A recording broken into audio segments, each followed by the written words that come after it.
കർക്കിടകത്തിൽ കയ്പും കഞ്ഞിയും. കർക്കിടക കഞ്ഞിയെ കുറിച്ച് കേൾക്കാത്ത മലയാളികൾ ഉണ്ടാവില്ല. കർക്കിടക കഞ്ഞി ശരിക്കും നമ്മളുടെ ശരീരത്തിന്റെ ആരോഗ്യം നിലനിർത്തുന്നത്, പ്രത്യേകിച്ചും ഈ മഴക്കാലത്ത് നമ്മുടെ ബോഡി വളരെയധികം വീക്ക് ആയിരിക്കുന്ന ഒരു അവസ്ഥയിലാണ്.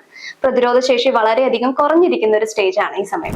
അപ്പൊ നമ്മൾ ഈ കർക്കിടക കഞ്ഞി കഴിക്കുന്നതിലൂടെ നമ്മുടെ ദഹനത്തെ നമുക്ക് നല്ല രീതിയിൽ കൊണ്ടുവരാനും, അതായത് ഡൈജസ്റ്റീവ് ഫയർ നല്ല രീതിയിൽ ഇംപ്രൂവ് ചെയ്യാനും, അതോടൊപ്പം നമ്മുടെ ബോഡിയിലെ ടോക്സിൻസ് റിമൂവ് ചെയ്യുകയും ബോഡി സ്ട്രെങ്തൻ ചെയ്ത് വെക്കാനും കർക്കിടക കഞ്ഞി വളരെ അനുയോജ്യമാണ്. കർക്കിടക കഞ്ഞി എന്ന് പറയുന്നത് ഒട്ടനവധി ഔഷധങ്ങൾ ചേർത്ത് ഉണ്ടാക്കുന്ന ഒരു കഞ്ഞിയാണ്.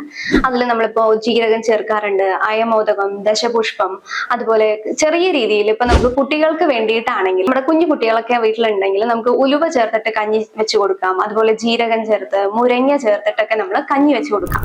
അപ്പൊ ഇതും ഔഷധ കഞ്ഞി തന്നെയാണ്.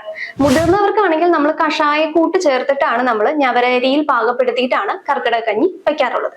ഇത് നമ്മൾ മിനിമം ഒരു 7 days എങ്കിലും നമ്മൾ കഴിക്കേണ്ടതുണ്ട്. ഏതെങ്കിലും ഒരു നേരം കഴിച്ചാൽ മതിയാവും, രാവിലെ അല്ലെങ്കിൽ വൈകിട്ടുള്ള ആഹാരമായിട്ട് നമുക്കിത് കഴിക്കാം. കർക്കിടക കഞ്ഞി നമുക്ക് 1 മാസം വരെ നമുക്ക് കഴിക്കാൻ പറ്റുന്നതാണ്. ഈ 1 മാസം നമ്മൾ നമ്മുടെ ബോഡിയെ കെയർ ചെയ്താൽ ഇനി വരുന്ന നെക്സ്റ്റ് 1 ഇയറിലേക്ക് നമ്മുടെ ബോഡിയെ നല്ല രീതിയിൽ സ്ട്രോങ് ആയി വൈബ്രന്റ് ആയിട്ട് സൂക്ഷിക്കാൻ നമുക്ക് സാധിക്കും. അപ്പൊ എല്ലാവരും കർക്കിടക കഞ്ഞി കഴിക്കുക. അതുപോലെ തന്നെ ഇനി എന്തെങ്കിലും ആരോഗ്യ പ്രശ്നമുള്ള ആളുകളാണെങ്കിൽ, ഇപ്പൊ ഡയബറ്റീസ് അല്ലെങ്കിൽ വേറെ എന്തെങ്കിലും യൂറിക് ആസിഡിന്റെ ഇഷ്യൂസ്, അങ്ങനത്തെ എന്തെങ്കിലും ഇഷ്യൂസ് ഉള്ള ആളുകളാണെങ്കിൽ അവരുടെ ഡോക്ടറെ കണ്ട് അവരുടെ നിർദ്ദേശപ്രകാരം മാത്രം കഴിക്കാൻ ശ്രദ്ധിക്കാം. Okay, thank you.